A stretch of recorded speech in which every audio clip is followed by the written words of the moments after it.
Tedo ko mga ang pambakal may bagas. Taday ko na anong kung saan kami mga ko ang bakal ko ng libot. Ay, ito pala si Madi. Mautang daw ko lang kay Madi. Madi! May epuan lamang ko sa imo, Madi. Madi, igwa ka lang mo yan, Madi. Ano, Madi? Sobrang gutom na ka mga sa imong inaanak. Madi, utang nga daw ko ng kwarta, Madi. Pira, Made. Dawa, 500 sa na, Madi.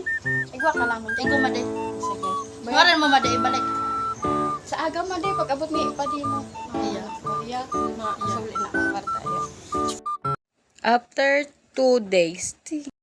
Ay, inay, mapambahit ka, Madi. Ako pa pala dyan. Ay. Ay, Madi. Made, Ay, ang Madi. Ako pa pala dyan. Dito ka na haling, Madi. igwa ka na lamang. Yung ano, Madi? So, sino blake mas kuya? Takay buwang ko na. Madi. Dahil pa wala mo nakapadara si Padi mo. Dahil pala mo nakapuli. Ay, inay. Kasupog na sa imo. Yung nga, hindi isipag ka sa bangko. Yun ang sabi ko,